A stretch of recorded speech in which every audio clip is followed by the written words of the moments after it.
Alright, and let's hop right into it. So there is a proposed tiering survey that the UU Council wants us to fill out as a player base. It's free for anyone to join, and if you want to join, there's several ways you can do that. I will link in the description. It's by either joining the UU Discord, and once you are joined, you go to the announcements section in the unused Discord and scroll all the way down. It's the latest post from the 14th of October.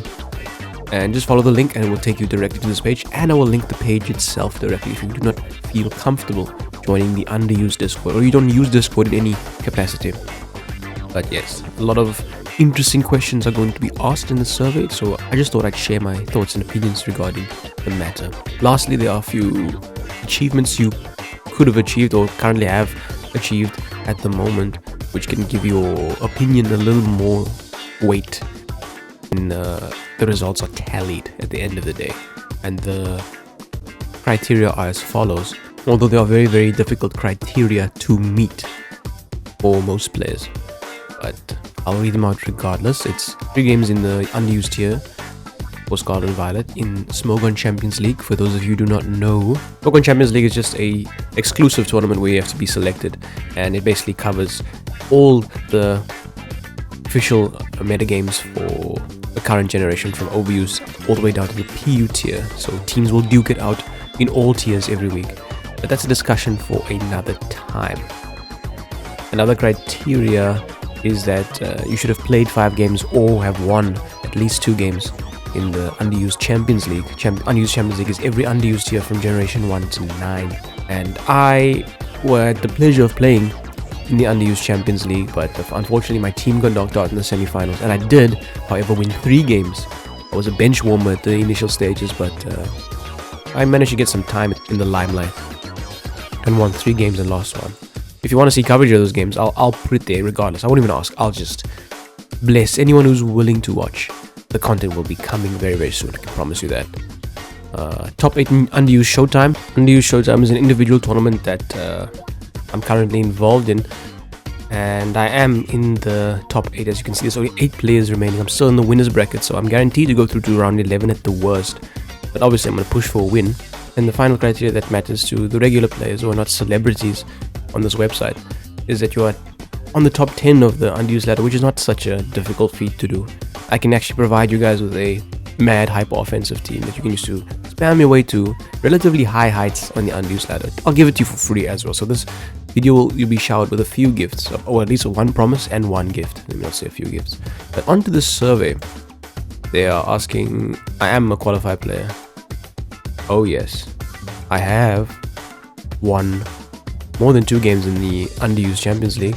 I am currently in the top 8 of the Unused Showtime, and I have been a floating on and off player in the Unused ladder, but I have not played ladder in a long time, but that's regardless. How much do I enjoy Scarlet Violet right now? Not so much, my friends.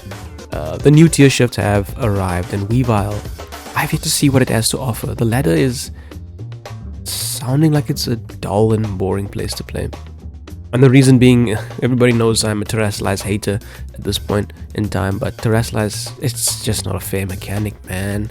You learn to live with, you know, the evils that surround you, but that's not always a pleasurable thing to do and a desirable thing to do.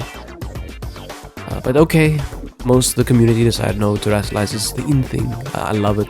Majority rules, I guess, but this metagame, not that great, in my opinion. It's very, very, very volatile. I think a metagame is best defined by how viable its balanced approaches are.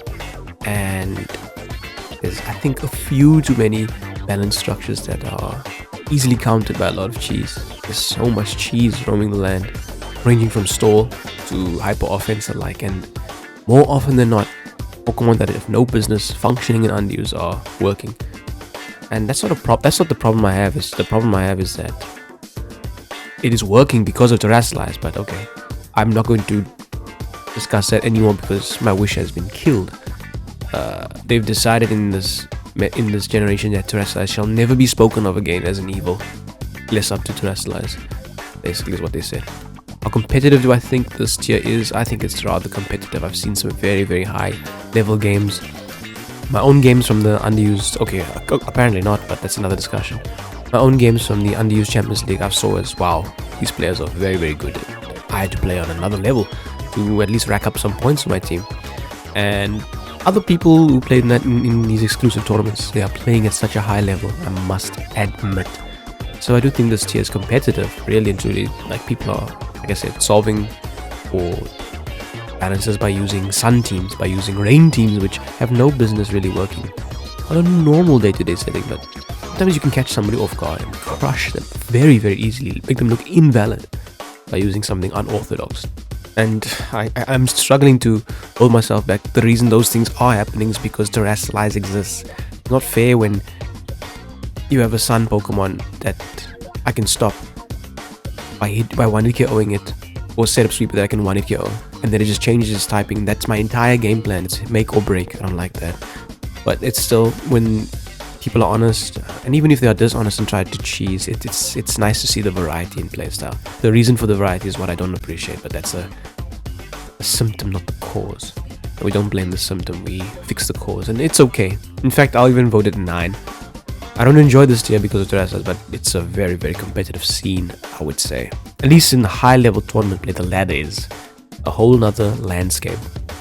How do you feel about Ogerpon Cornerstone? I love it. No action is required for this Pokemon. Yes, after a single Sword Dance, it 2-hit kills everybody, but you know, people have gotten used to having everybody rock boots, and the fact that Ogerpon Cornerstone is weak to the hazards. Or vulnerable to them, not weak, it's vulnerable to the hazards. It's something that makes it easy to play around. We've just received Weavile back, so Weavile will outspeed you always. There's no choice scarf, Ogerpon Cornerstone. Always outspeed you and triple axle you to death, or at least force it to Terrestrialize. And we do have solid answers in the tier if you really, really needed to find an answer. But I believe it's a powerful Pokemon that this tier absolutely needs. Weavile, keep Weavile alive, man. We can have this Pokemon around. We previously had suspect tests for Weavile, and I think that metagame was even more dangerous back then. We had Iron Boulder for a few minutes back then. We had Scizor back then. Tornado Styrian was alive and well in the underused tier, so Weavile was not deemed broken by the community apparently in that dangerous metagame. So there's no reason for us to get rid of Weavile. The heavy duty boots Weavile set is the only set that's worth its salt in my opinion. The hazards are a bit too omnipresent at this stage in the underused tier for Weavile to be comfortable running other items, but you can of course run Choice Band, which I think triple axle 2-hit kills Skarmory if you land all 6 axle kicks, and the Rocky Helmet is not the item of choice for the Scar.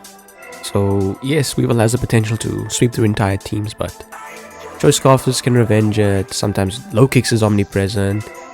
Yeah, we can keep Weavile around. We need some Grand Ice Stab to make sure that certain stall ideas and certain bulky Pokemon can be answered. And Mark Punch from Conkeldurr is also something that can keep Weavile in check in this tier. Pokemon that previously can give Weavile a run for its money. Not that popular, but now they are popular in this tier. So I think Weavile can stick around. We don't need to be taking action into this. I'm very excited to see what the wider variety of the community thinks about this Pokemon, and I encourage all of you to take this survey. Even if you do not qualify for any of these metrics, your opinion will still be pooled into the grander statistics, even though the decision of what action should be taken on all these various Pokemon will be mainly based on the opinion of how qualified the players are. But statistics is a very, very interesting thing to analyze. So join me and take the survey and let me know what you think of these Pokemon that we've discussed thus far, and the next one we will discuss, which is Zarude. Zarude is a very, very new arrival to this tier. Okay, it has been in the tier, but its popularity has skyrocketed. People have seen in high-level tournaments just how game-saving and... oh my goodness, yes, I guess you can just say game-saving. Because Zarude will Terrestrialize Poison or Fairy, shedding its horrible U-turn weakness for resist. And it's got very, very bulky stats, as you all know. It learns Trailblaze this generation and Sword Dance, and it learns Knockoff. People are just banking it all on Zarude and Terrestrializing at an opportune time when the opponent has no means to 2-hit KO you. You can't outstall this thing because it just shrugs off any meaningless damage, and any status you try to apply like a burn or toxic poison, it just gets healed and invalidated by the jungle healing. making this Pokemon ideal versus Store. 1 Trailblaze, you foster in every offensive Pokemon under the sun. 1 opportune Terrestrialize, and you get 3 Swords Dance plus the Trailblaze. Oh my goodness, game over. It's only, I believe, I'll take my word for it, it's only Skeledirge that can perfectly answer this Pokemon. That's a Skeledirge that is Terrestrialized. Only Skeledirge can perfectly answer this Pokemon. You cannot afford to give Zarude a free turn to do something devastating. You need to threaten Zarude hard and fast. So if you do end up being forced out by Zarude, you need to be able to answer it with immediate effect, not play alongside it. And sometimes teams do not possess means to deal with Zarude, but have to play alongside, and that's a death sentence. It's no wonder Pokemon are going out of the way to Iron Defense and to Encore and to just make hard predictions, like hard switching Specs Latios on a predicted Swords Dance, not fearing the knockoff. It's a big risk. But yeah, we need to take a look at this thing. Or I don't think we should outright ban anything just like that. But take a look at Zarude, man. A suspect test at the least, but I think it will survive that suspect test. I'm a firm believer that no matter what Pokemon drops to underuse, even if Iron Boulder or Iron Hands were unbanned, or Garchomp came back to the limelight, we could find a way to deal with it. It's just, sometimes it's a bit unfair how much effort you have to exert to deal with certain Pokemon in the tiers. But is there anything else we should take a look at? You know my answer, but I'm not going to say it. I don't think there is anything else that warrants. Perhaps Light Clay. I think Grimmsnarl is just getting in offensive Pokemon way too easily with its parting shot. Grimmsnarl has good defensive typing, and you could choose which screen to apply. So if your opponent's team has got heavy physical attackers, just get the Reflect Up and part ways, flee the scene, and put in your sweeper. If it's mostly special attacks you're worried about in the moment, just put the light screen up and get out of town. Way better than Ninetales in my opinion because of the pivoting powers. But yeah, 8 turns is way too long, man. There's many setup sweepers that's just way to make and break. That's why strategies with Wacky and screen support can work on a game-to-game basis, not be a complete gimmick at the end of the day. So if Light Clay went, Thwackey would never see the light of day. Never see the light of day and have some success in underused. You might be silly and try to meme around and destroy some low ladder scrub with Thwackey, but with no Light Clay support, Thwackey is not going to be a thing. And neither is Grimmsnarl.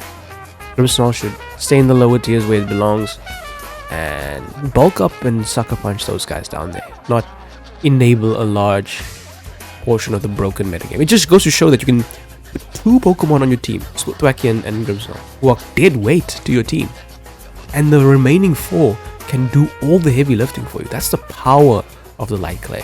Folks, if you did enjoy this video, make sure to leave a like and subscribe, as we shall be doing a lot more of these.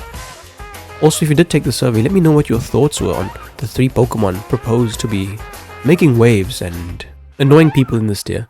What do you think of these ideas? And what do you think of the Scarlet and Violet metagame in general? I'd love to know your thoughts and opinions in the comments down below. But until next time, folks, we shall be U-turning out. Thanks for watching. Oh wait, I forgot to submit. My submission has been done 6 to 7 working days. What the heck? Alright, fine. Now officially, let's U-turn out. Thanks for watching.